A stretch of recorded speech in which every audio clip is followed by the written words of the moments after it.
negeri Kedah terdapat sekitar 19 kawasan hutan lipur. Namun, tidak semuanya mendapat perhatian daripada orang ramai untuk datang singgah. Dan di daerah Kulim terdapat 2 hutan lipur, iaitu Sedim dan Hulu Paik. Walaupun hutan lipur Hulu Paik lebih lama ditubuhkan, iaitu sekitar 1995, namun Sungai Sedim yang ditubuhkan sekitar 1998 lebih mendapat perhatian dan popular di kalangan pengunjung.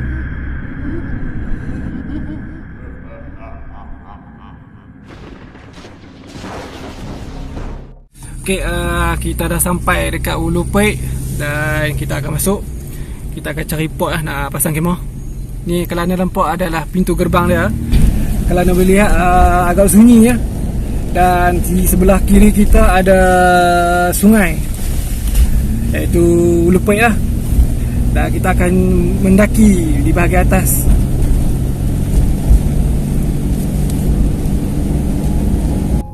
Video kali ini saya dan rakan-rakan meluangkan masa untuk berkemah di salah satu lokasi hutan lipur di Kedah, iaitu Hulu Paik. Lokasi ini kurang mendapat perhatian dan seolah-olah dilupakan oleh pengunjung. Dan kedatangan saya ke sana untuk mencari sebab kenapa lokasi ini kurang mendapat perhatian. Apabila sesebuah tempat itu kurang dikunjungi oleh manusia, benarkah akan ada makhluk lain yang akan menguasai tempat tersebut? Seperti yang terjadi di satu lagi lokasi berhampiran dengan lokasi hutan lipur Hulu Paik ini, iaitu di sebuah jalan yang terletak 5 km daripada hutan lipur ini. Lokasi tersebut adalah sebuah jalan yang digunakan oleh orang ramai daripada Kulim ke Mahang.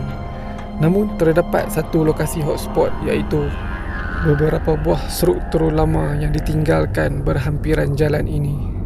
Terdapat beberapa pengguna yang mengalami pengalaman seram ketika melalui jalan ini apabila melepasi laluan hotspot tersebut. Okey, di sebelah kiri kita jalan ni adalah hutan kelapa sawit dan di sebelah kanan adalah hutan simpan, iaitu Gunung Bongsu, iaitu kawasan yang terletaknya air terjun Hulu Paik. Kiri kita ni ada macam satu bangunan lah. Saya rasa mungkin tu adalah store ataupun, sebab dia kecil ya. Ada 2 tapi dah diliputi oleh hutan, jadi nak masuk tak boleh. Hutan tebal. Jadi bagi siapa yang ada maklumat boleh bagi tahu lah kat ruangan komen kenapa dulu kawasan ni ditinggalkan. Dan hutan Jabatan Hutan Ranger tu dia pindah depan tu sikit je. Dalam 200 meter daripada tempat ni. Sebab apa saya pun tak pastilah.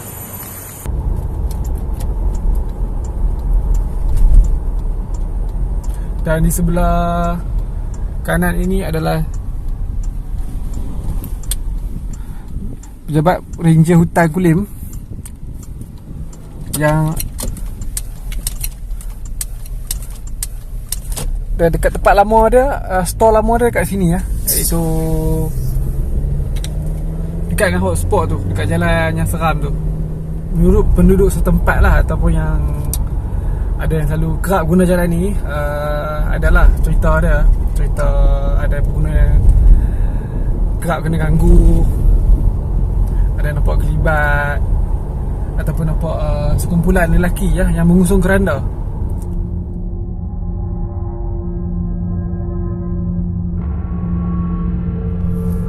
Pada lewat malam yang sepi, disebabkan kerja banyak, Iman terpaksa pulang lewat pada malam itu. Ini bukanlah kali pertama Iman pulang lewat. Namun keadaan pada malam itu agak sunyi, tidak seperti hari-hari yang lain. Walaupun lebih kerap menggunakan motosikal ke tempat kerja, Iman lebih memilih memandu kereta jika pada hari tersebut dia terpaksa pulang lewat malam, kerana jalan menuju ke rumahnya agak seram dan gelap. Apatah lagi cakap-cakap orang kampung mengenai gangguan mistik yang pernah terjadi di jalan tersebut. Dalam perjalanan pada malam tersebut, ketika tiba di satu kawasan hutan, Iman terlihat beberapa susuk lelaki tua sedang berdiri di tengah jalan. Pada mulanya, Iman tidak begitu menghiraukan sekumpulan lelaki tersebut.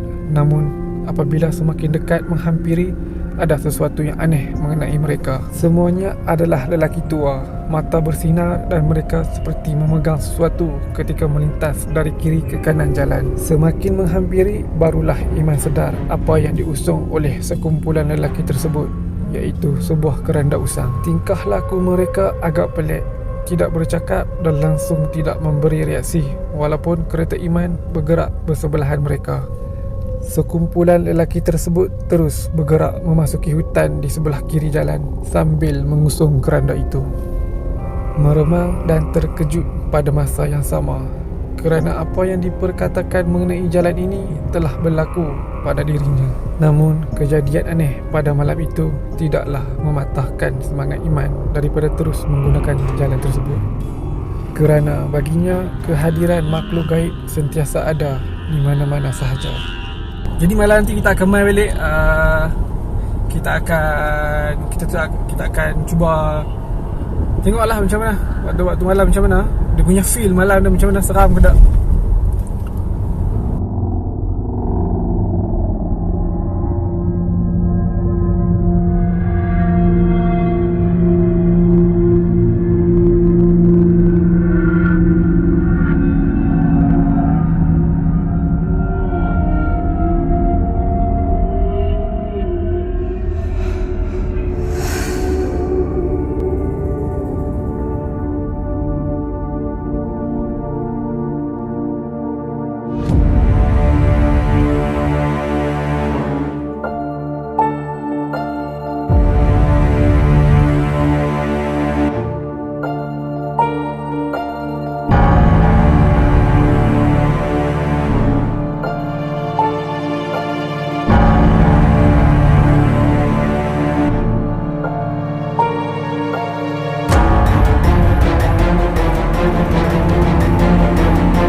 Okay, ni depan ni signboard. Kalau anda nampak, tak nampak sangat lah sebab signboard pun dah blur dah ni dah pun. Hutan The Tree Top Walk, hutan Lipur. Dan depan tu dia ada tulis Mahang Selama. So sebab jalan ni adalah jalan Kulim Mahang. Dan depan tu, depan ni ada surau. Dan depan surau tu sikit ada, kita boleh, kalau belok ke kiri kita akan ke hutan Lipur Sedim lah. Dan jalan tu kat depan tu. Okey, kita akan gerak sekarang.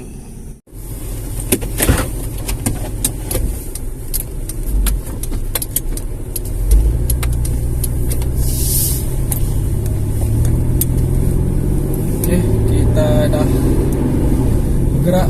Dan di sebelah kiri ni simpang ni akan menuju ke hutan Lipur Sungai Sedim lah.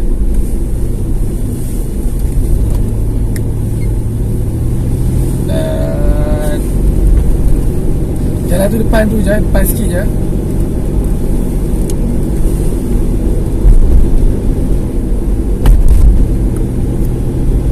Okey ya.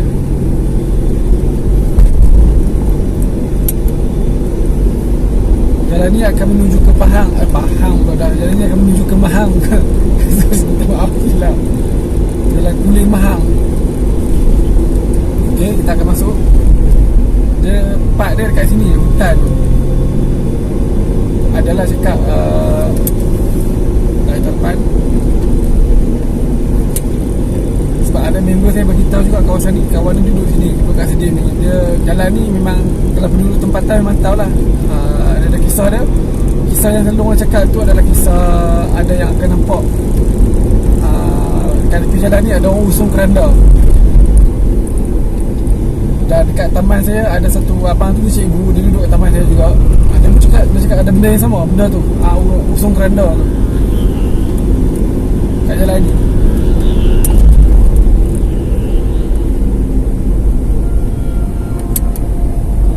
Dia macam bukit lengkok jugalah jalan ni, dia kono sikit.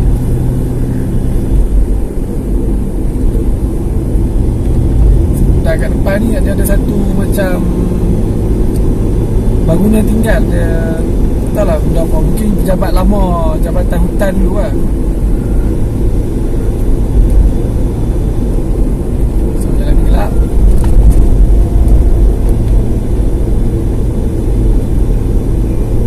Jalan Kulim Mahal. Sebab kebetulan saya buat video dekat Ulu Pek tu, dalam jalan dalam beberapa kilometer ya, dalam 5 kilometer ya daripada hutan Ulu Pek. Okay, di sebelah kanan ni ya, ada struktur bangunan lama ditinggalkan, bisa agak bersemok.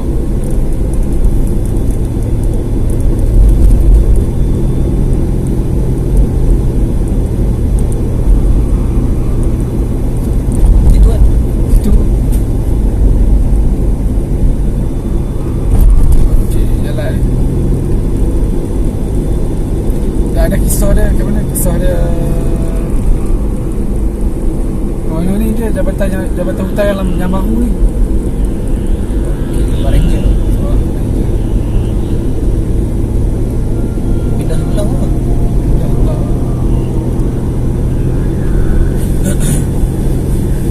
Kenapa pindah dah dekat je, bukan pindah jauh? Oh, pindah agak. Boleh dikatakan sepanjang jalan Kulim Mahal ini agak gelap dan kurang kereta. Namun kami terpaksa berpatah balik untuk memberi tumpuan pada lokasi hotspot. Okay, saya akan patah balik. Hotspot tu dekat kawasan tadi tu lah. Jadi memang dia gelap sepanjang ni. Dia jauh juga je lah. Tapi saya nak tumpu dekat hotspot tu. Saya akan patah balik.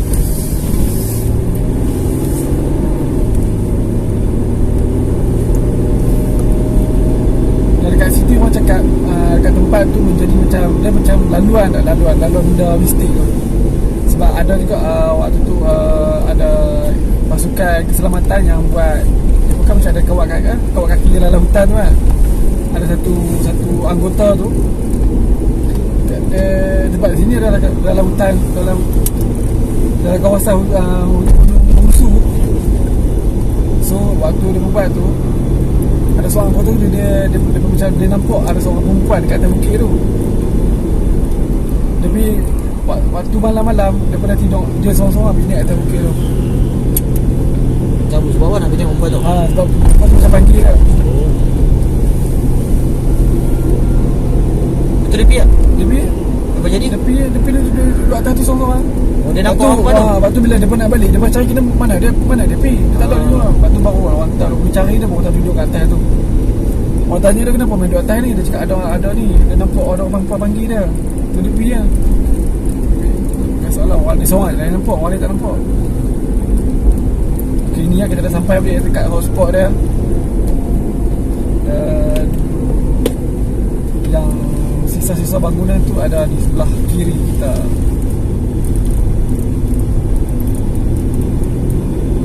Okay, ni sebelah kiri ni, tapi semua ada sangat tinggi. Tak boleh kami tak boleh nak masuk, nak access tak boleh. Kita kena belah kanan kiri ni.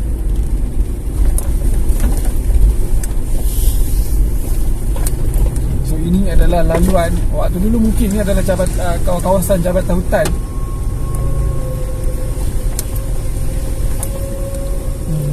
Dalam semua ni.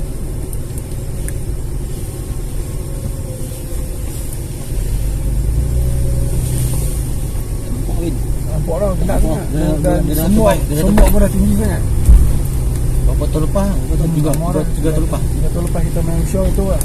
3 tahun lepas masih boleh nampak, masih boleh access lagi. Boleh access, dah semua sangat.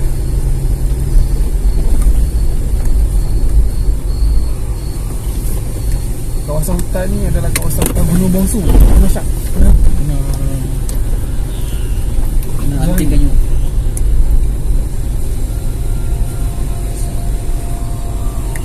Dah tarik. Itu dulu kan kita kat sini. Dia berayak sikit lah. Kan mobil ni. Depan ni eh.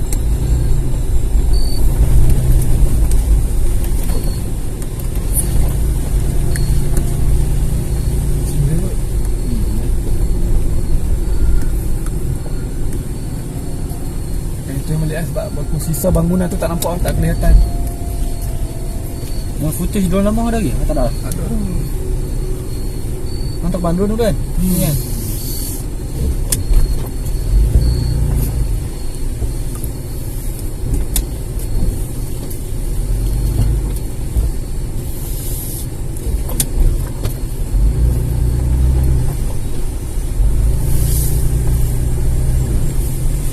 Ini naik jet tak lepas.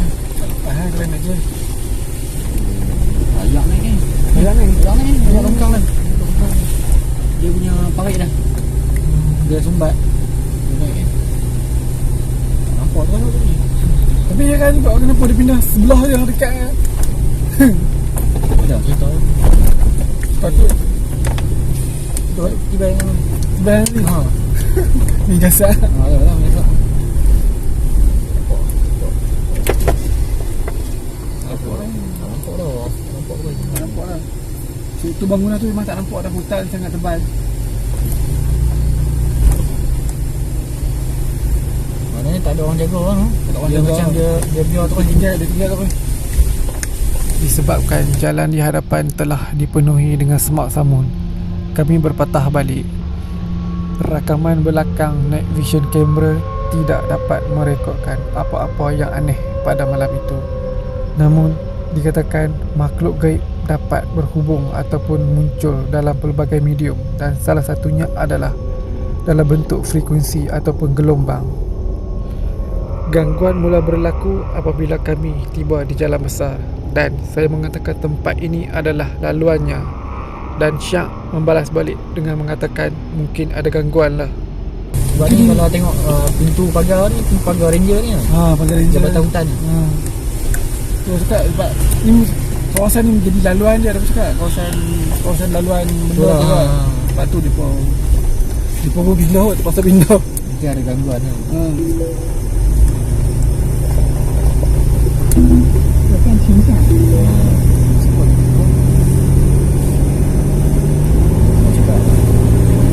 Tak pernah jadi sebelum tu. Ya? Sebelum tak pernah jadi. Ya dia.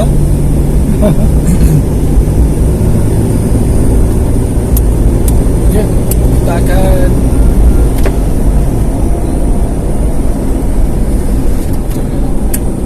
Ada. Okey.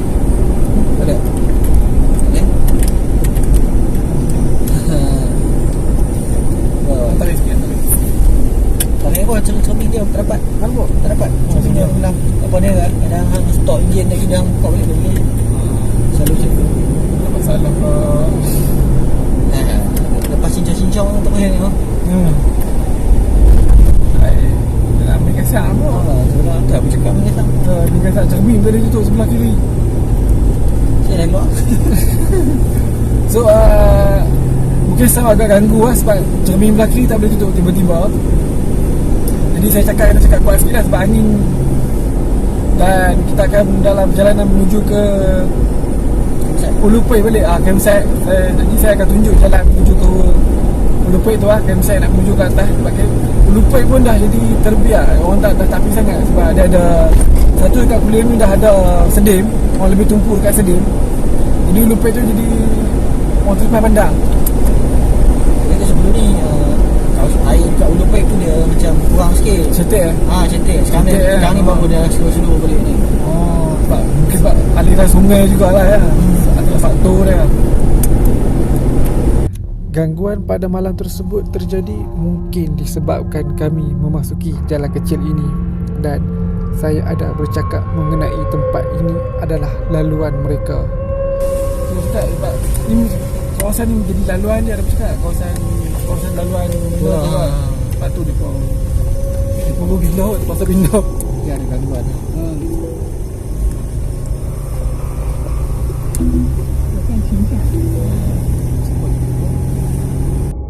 Mungkin gangguan yang terjadi pada malam tersebut adalah isyarat kepada kami bahawa mereka ada pada waktu itu.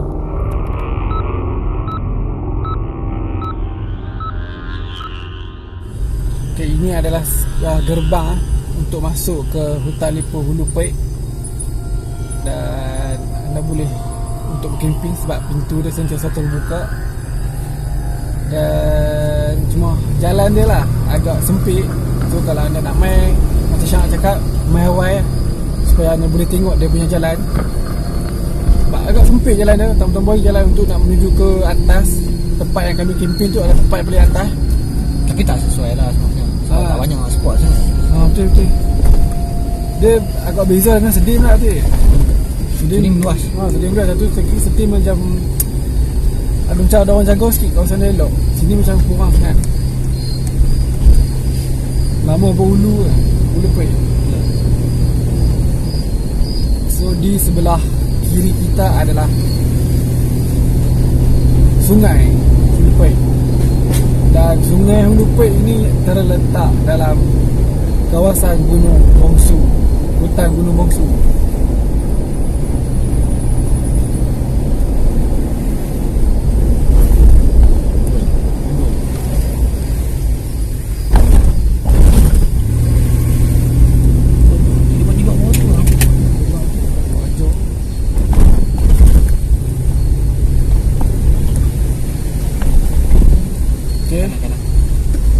Jalan ni dah pecah.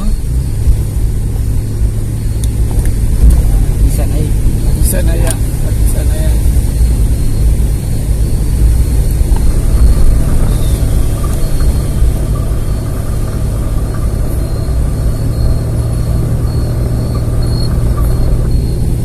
Kita akan menuju ke atas, iaitu tempat paling atas. Dan kat sini saya cari kisah seram dia. Ada satu kisah seram iaitu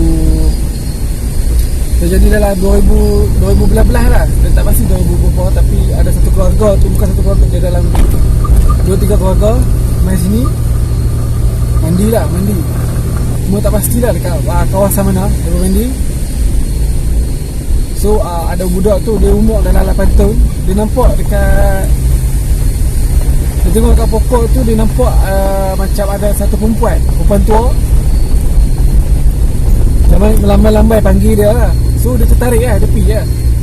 Pergi kat pokok tu, dia nampak ada macam seorang wanita tua pakai baju warna putih, lambai somai dia. So dia pergi, dia jalan ke depan, dia jatuh dalam sungai tu. Dia jatuh dalam sungai tu, dia tak timbul nak masalah kan. Dia terkapai-kapai dan pak saudara dia terperasan nampak.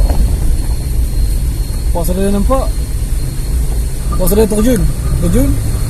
Pak saudara angkat dia nak waktu nak berenang tu, pak saudara rasa macam ada orang tarik kaki dia.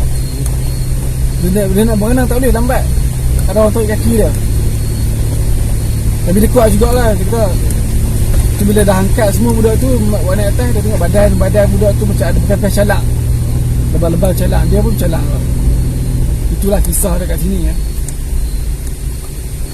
Dan kalau anda boleh lihat, jalan ni agak sempit. Sempit dan tidak sempurna. Sempit dan tidak sempurna. Syah naik motor dia okey? Okey. Bawa slow. Slow lah.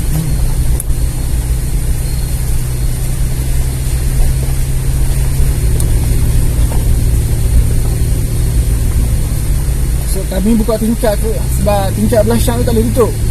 Tu pasal buka. So saya harap suara saya dengar lah.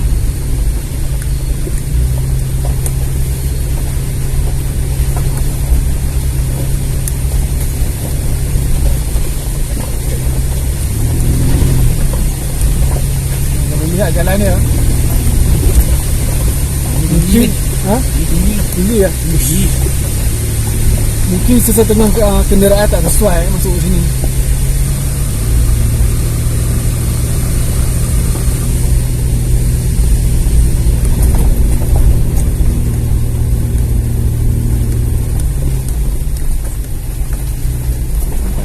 Okey. Kita dah sampai dekat tempat kami bacak kemah. So kita dah sampai. Jalan pecah, jalan motor. So lagi kami nak mandi malam air. Okey. Kita tolong sini. Ini senang nak kan? Kena pergi di depan. Di depan.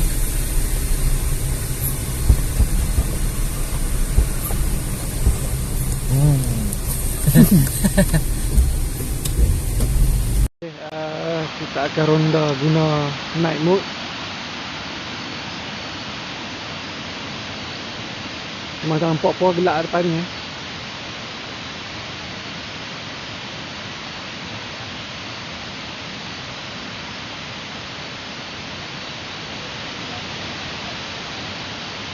Pokok.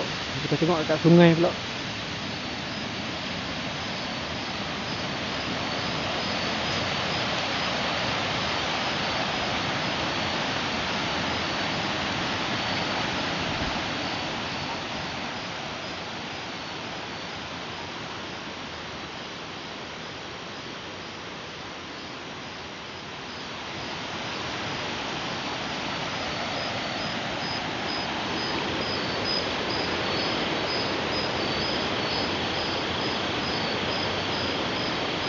Di bahagian sungai, lokasi kami berkemah pada malam itu adalah bahagian paling atas dan hujung di hutan Lipur, Hulu Paik.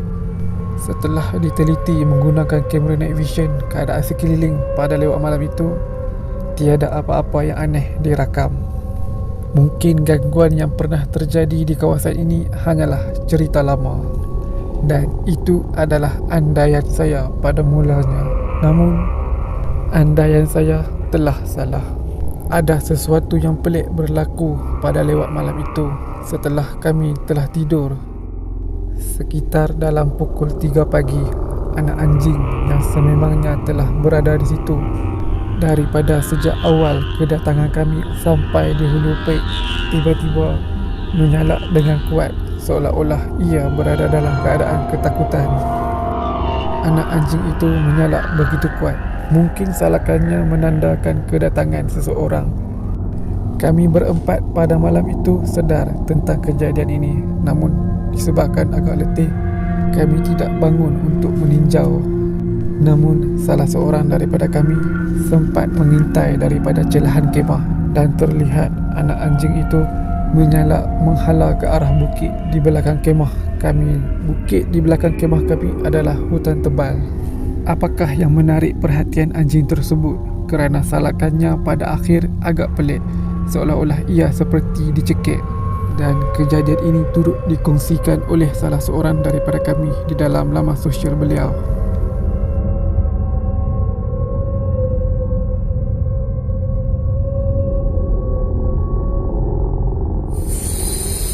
Malam tadi ya, dalam kedua atau dalam ketiga itulah, lepas balik pada explore jalan Kulim Mahang tu, dan waktu tidur tu ada anjing, anak anjing yang memang pada waktu mula kami main memang dia dah ada kat situ. So pada malam tu dia tiba-tiba ada bunyi macam kena cekik, dan dia menyalak tiba-tiba. Waktu tu saya sedar dan semua orang sedar, empat orang kami sedar, tapi seorang pun tak bangun, seorang pun tak check. Mungkin sebab mengantuk sangat.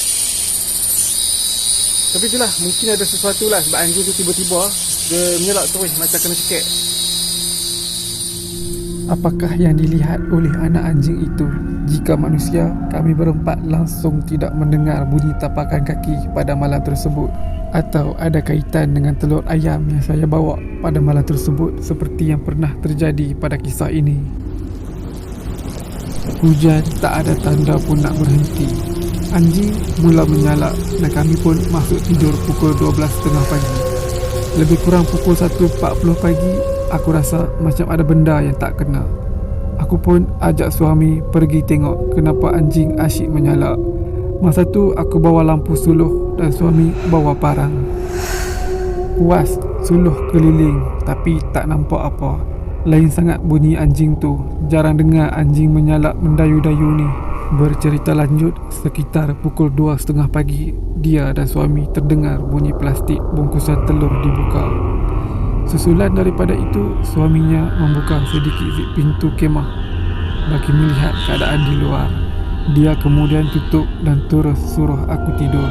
Tidur sayang, diam. Aku kalau dia dah cakap macam tu, memang dah tahu ada perkara yang tidak kena. Keesokan paginya, selepas bangun, aku tengok semua barang masih bersusun kecuali telur.